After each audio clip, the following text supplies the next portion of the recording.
दोस्तों स्वागत है हमारे YouTube चैनल मैथ क्लासेस में। दोस्तों मैं हूं विशेश्वर। आज आप लोगों को क्लास 10 की प्रश्नावली 2.2 कराने वाले हैं। प्रश्नावली 2.2 का प्रश्न संख्या 1 का जितने भी क्वेश्चन हैं सारे को हम करा चुके हैं। आज हम प्रश्न संख्या 2 को करेंगे। प्रश्न संख्या 2 को स्टार्ट करने से पहले आप लोगों से एक रिक्वेस्ट है कि यदि आप चैनल पर नए हैं तो चैनल को सब्सक्राइब करें और अपने दोस्तों के साथ शेयर भी ज़रूर करें। यदि वीडियो पसंद आते हैं तो वीडियो को लाइक भी ज़रूर करें।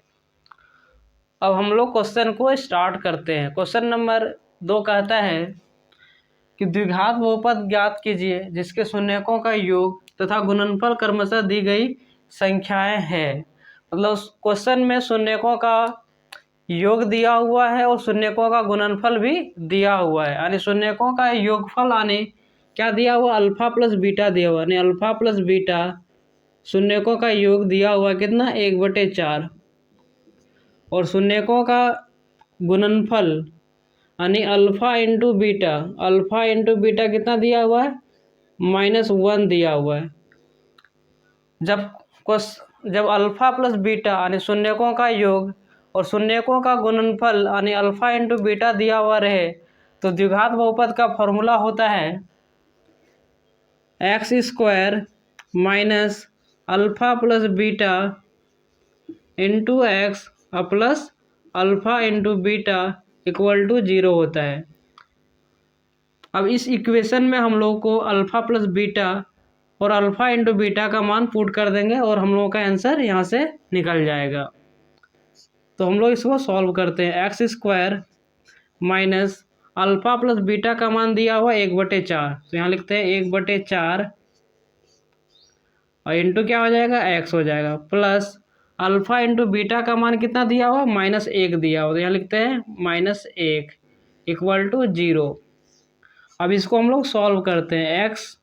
x² माइनस इसको जब गुना करेंगे तो हो जाएगा x/4 और प्लस यहाँ हो जाएगा प्लस इंटू माइनस क्या हो जाएगा, -1 इक्वल टू 0। जब यहाँ इसको सॉल्व करेंगे तो इसके नीचे कुछ नहीं है तो 1 है, इसके भी कुछ नीचे कुछ नहीं है तो 1 और 1 4 और 1 का एलसीएम कितना आएगा, 4 आएगा।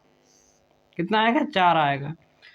तो 1 से 4 कितना बार में, 4 बार में, तो यहाँ हो जाएगा 4x²। क्या हो जाएगा, 4x²। और 4 से 4 कितना बार में, तो 1 बार में, तो यहाँ हो जाएगा x इंटू 1 कितना हो जाएगा x। और यहाँ 1 से 4 कितना बार में, तो 4 बार। फिर ऊपर में क्या हो जाएगा, 4 से गुना हो जाएगा, 1 गुना 4 कितना हो जाएगा, 4 हो जाएगा, इक्वल टू 0 हो जाएगा।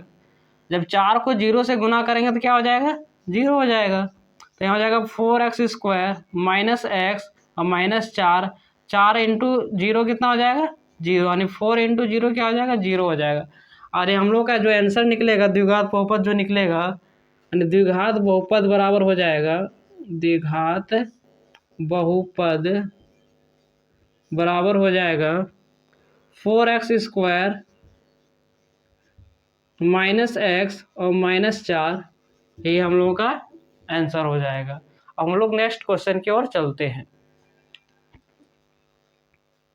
Question number 2। क्वेश्चन नंबर 2 में क्या दिया हुआ है, क्वेश्चन नंबर 2 दिया हुआ √2 और 1/3। यानी क्वेश्चन नंबर 2 में दिया हुआ है अल्फा प्लस बीटा कितना दिया हुआ है, अल्फा प्लस बीटा दिया हुआ है √2 और अल्फा इंटू बीटा कितना दिया हुआ है, अल्फा इंटू बीटा दिया हुआ है 1/3। क्या दिया हुआ, 1/3। जब क्वेश्चन में अल्फा प्लस बीटा और अल्फा इंटू बीटा दिया हुआ रहे तो द्विघात बहुपद का फॉर्मूला होता है, द्विघात बहुपद का फॉर्मूला क्या होता है,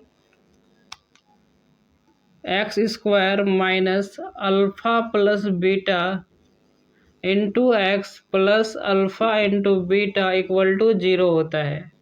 अब इस इक्वेशन में हम अल्फा प्लस बीटा का मान रखेंगे और अल्फा इंटू बीटा का मान रखेंगे और इससे हम लोग का क्या आ जाएगा, आंसर आ जाएगा। तो हम लोग इसको सॉल्व करते हैं। x² minus alpha into beta का मान दिया हुआ है √2, तो यहाँ √2 रख देंगे, यहाँ √2 इंटू क्या हो जाएगा, x और प्लस अल्फा इंटू बीटा का मान क्या दिया हुआ है, 1/3। 3 दिया हुआ, तो यहाँ 1/3 लिख दिए इक्वल टू 0। अब इसको हम सॉल्व जब करेंगे तो एक्स स्क्वायर के नीचे कुछ नहीं है तो 1 है, √2 इंटू एक्स के नीचे कुछ नहीं है तो 1 है। 1 1 1 और 3 का एलसीएम क्या आएगा, तो 3 आएगा। तो यहाँ 3 एलसीएम जब लेंगे तो 1 से 3 कितना बार में, तो 3 बार में, तो 3 ऊपर में गुना हो जाएगा तो यहाँ हो जाएगा 3x²। फिर 1 से 3 कितना बार में, तो 3 बार में, तो यहाँ 3 से फिर गुना हो जाएगा तो माइनस हो जाएगा 3√2 इंटू एक्स। फिर 3 से 3 कितना बार में आता है, तो 1 बार में आता है, तो यहाँ हो जाएगा 1 से जब गुना हो जाएगा तो यह हो जाएगा 1, क्या हो जाएगा 1 और बराबर 0। ये 3 उधर जाके 3 0 से गुना, 3 जो है 0 से गुना होकर क्या हो जाएगा, 0 हो जाएगा।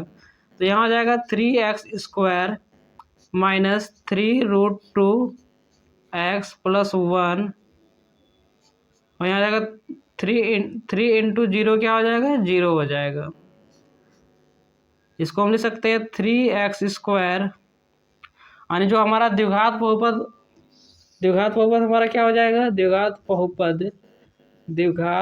बहुपद बराबर हो जाएगा 3x² माइनस 3√2x प्लस 1।